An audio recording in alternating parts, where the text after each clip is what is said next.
10 days of aerial cartwheel சேலஞ்சில் இதான் டே 2. அப்படியே மதியானம் போல் ஏஞ்சி ஃபேஸ்லாம் வாஷ் பண்ண ஆரம்பிச்சிட்டேன். வாஷ் பண்ணிட்டு அப்படியே கிச்சன் பக்கமாக போனால் வே ப்ரோட்டீன் இருந்து அதை போட்டு குடிச்சிட்டு கேம் சென்டர் போய் கொஞ்சம் கேம் ஆடலான்னு போயிட்டேன். அப்புறம் ஒரு 6 மணி போல் ஜிம்முக்கு கிளம்புனேன். ஜிம்முக்கு போயிட்டு நல்லா வார்ம் அப்பு, ஸ்ட்ரெச்சஸு, ஒர்க் அவுட்ஸ் எல்லாத்தையும் போட்டேன். இன்னைக்கு கொஞ்சம் எக்ஸ்ட்ராவே போட்டிருப்பேன். ஏன்னு கேட்டிங்கன்னா இன்னைக்கு ஒருத்தன் வந்துட்டான். அவன் தான் பேக் பெயின். அவன் மட்டும் வந்திருந்தா பரவாயில்ல, அவன் கூட இன்னொருத்தனை கூப்பிட்டு வந்துட்டான். அவன் தான் நெக் பெயின்.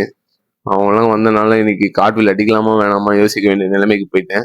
ஆனாலும் எப்படியோ எல்லாத்தையும் அன்பிரேக்கபிள்னு நிரூபிக்க நானும் கார்ட்வீல் அடிச்சிட்டேன். கார்ட்வீல் அடிச்சு முடிச்சதுக்கு அப்புறம் நம்ம பசங்க வந்தாங்க. அவங்க அப்ஷா ட்ரை பண்ணிருந்தாங்க. நம்மளும் ரொம்ப நாள் ஆச்சு ட்ரை பண்ணோம். சரியான பேக் போன் பெயின், முடியல ஏஞ்சோடனே. அப்புறம் கொஞ்சம் ஹேண்ட்ஸ்டாண்ட் ட்ரை பண்ணேன்.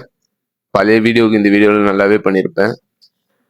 அப்படியே ஜிம்முக்குள்ளே போய் ஷோல்டர் ஒர்க் அவுட் ஸ்டார்ட் பண்ணேன். ஷோல்டர் ஒர்க் அவுட்லாம் முடிச்சுட்டு எல்லாருக்கும் பாய் சொல்லிட்டு கிளம்பி வீட்டுக்கு போனால் சித்தப்பாவை ட்ராப் பண்ண போயிட்டேன் பஸ் ஸ்டாண்டுக்கு. அங்கே ட்ராப் பண்ணிட்டு அவரை விட்டுட்டு திருப்பி ரிட்டர்ன் பண்ணிட்டு இருக்கும்போது கால் வந்தது, சர்ச்சில் வேலை இருக்குன்ட்டு. சர்ச்சில் வேலையை முடிச்சுட்டு அப்படியே நம்ம பசங்க கூட எல்லாரையும் வீட்டில் விடலான்னு கிளம்பிட்டேன்.